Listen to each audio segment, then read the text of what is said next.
Just might get some idea of how I kind of think this through.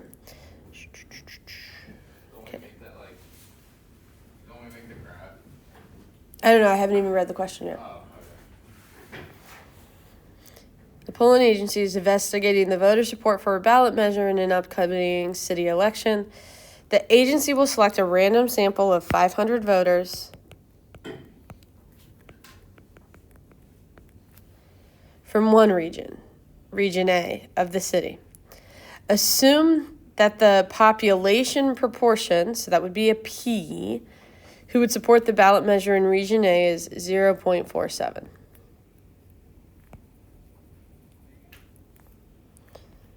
Okay. So what is the probability that the proportion of voters who support the ballot measure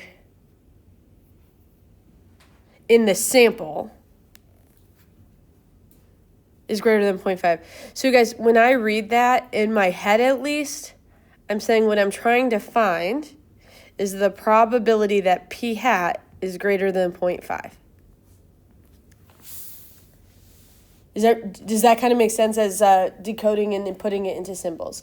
And if I want to find the probability of something with P hat, what I'm going to do is start thinking through the graph of the possible P hats. You guys, will this graph be normally distributed? And how do we know? Here's a hint. You're not going to tell me that 500 is greater than 30. P hats are normal. When are the P hats normal? When they're in a graph. Because there's a bunch of them and they make normal graph.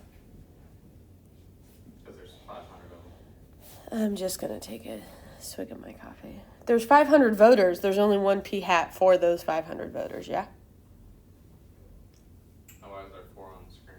I think I'm 1. Because, so we're trying to find, given one observation of our P hats, what's the probability that one observation, that one P hat? Because we take a lot of observations, or like a lot of different Okay, so we want to find the probability that one P hat is greater than 50%, the one that we get. How many possible P hats are there? A lot. Because if we all took a different sample, we'd all get a different P hat, right? Okay, so this could be the P hat from my sample, and this could be the P hat from Brody's sample, and this could be the P hat from Sean's sample. Do you guys get what I'm saying here? We each take a different sample. So what we want to think through is, what does the distribution of P hats look like?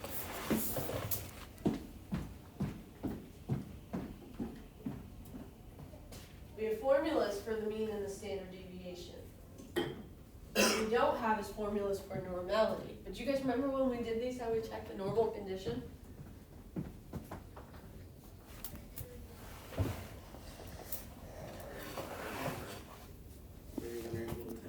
What has to be greater than or equal to 10? No. Wait, N and N minus 1. NP and N1 minus P has to be greater than or equal to 10. The 30 rule is for X bars, not for P hats. So it depends on what our statistic is. So in this case, that would be 500 times 0.47 and 500 times 0.53. And I'm very comfortable for both of those, saying that they're going to be greater than or equal to 10. So it is going to be normal, but that's something we should technically check. All right, what's the center of the P hats? 0.47. What about the standard deviation of the P hats?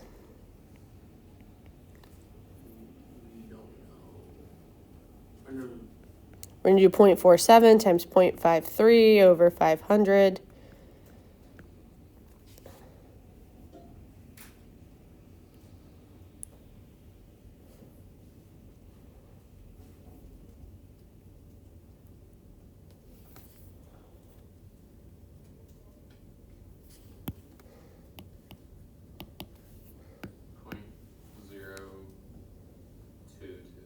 Point 0.022. 0.022.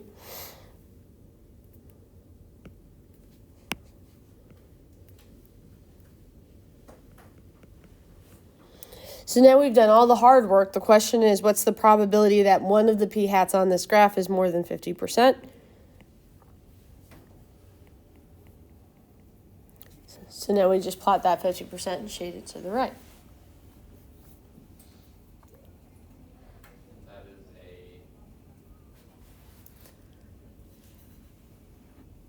a normal CDF. This is a normal CDF question, yes.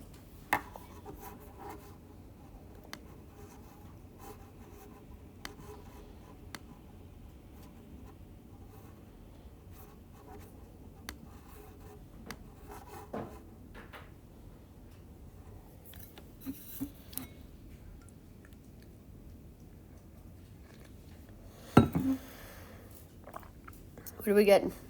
I got 0.086. 0.086? That sounds about, I think that sounds a reasonable answer for me.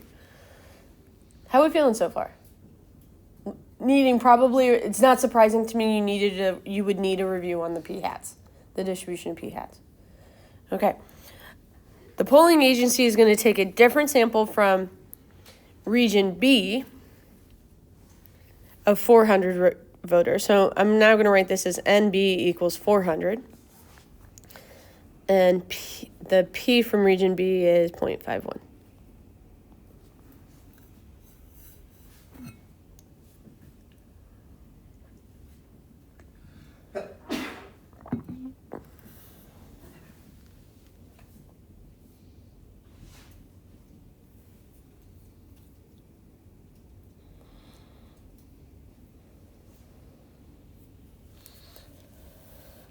Okay.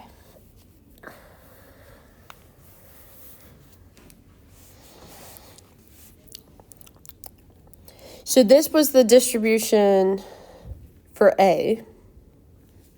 Now let's talk about the distribution for B.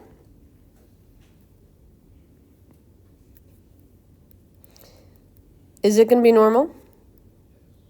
Yeah, with 400 times 0.5, it's definitely going to be normal. Cool. What will its center be?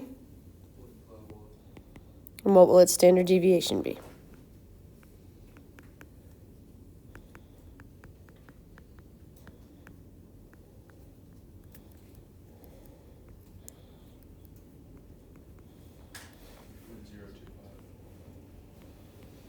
Cool. What was that? That's the standard deviation of B. What was the number? 0.025. All right. And then what we're going to do is find a new distribution that is me taking distribution B minus distribution A.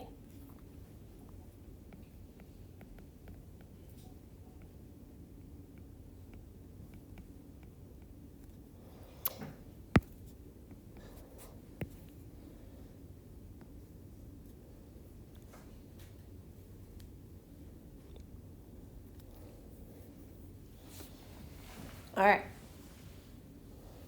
So this is going to be the distribution of B minus A.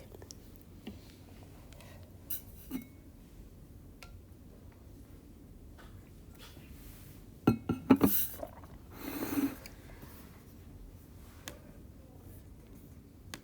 should we find the average of the two? Well, nope. What are we going to, we're essentially going to say, like, we're not combining them into one big sample. We're going to subtract A's percent from B's percent to see what the difference between the two regions are. Okay? So our goal is estimating this difference between the two regions in terms of who's going to support this particular issue. So if on average I expect 51% from district or from area B or whatever it is, region A, B, and 47% from region A, what would we expect their difference to be? 0.04. We would just subtract those means.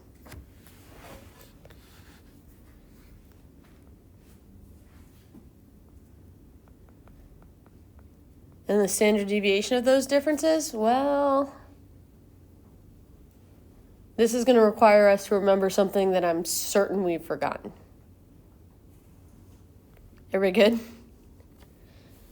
This is when we do the square root of the two standard deviations squared.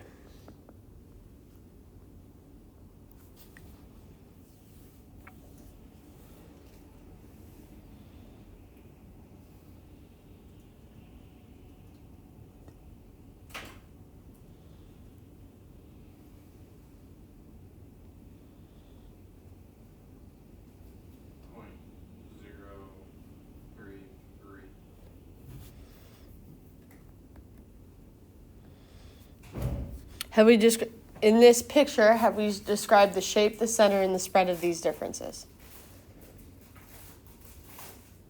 Approximately normal can describe the shape, right? The center is the new mean. The spread is the 0.033. So the question is to describe this distribution. That would be shape is approximately, we always say approximately normal.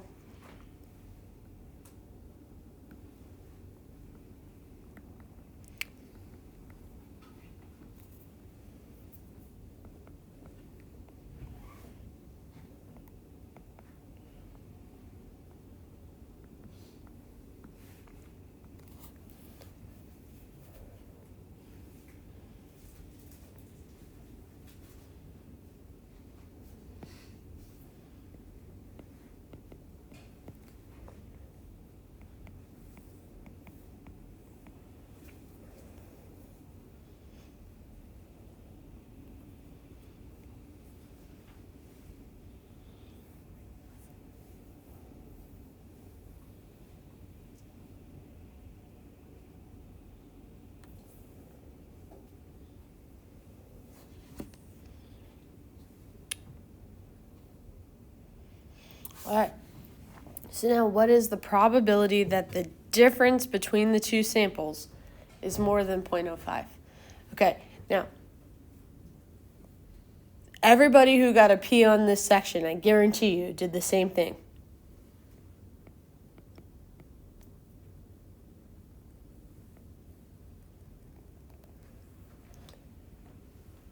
Doesn't that feel like that's what we're supposed to do?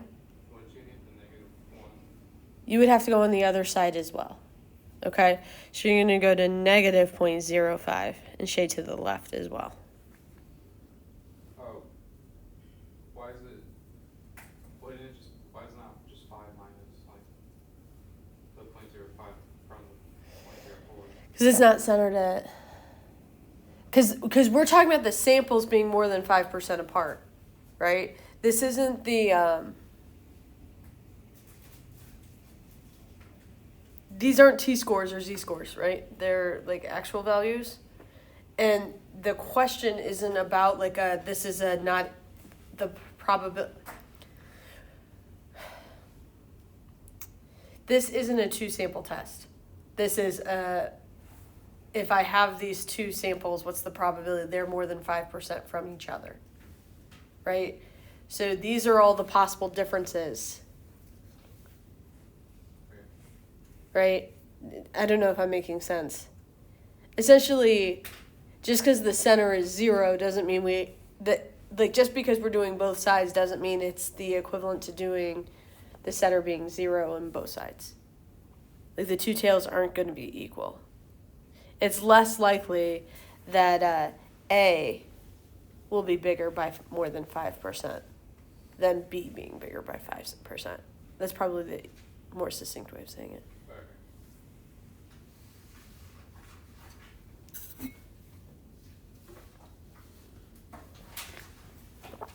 So for this tail,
You feeling okay?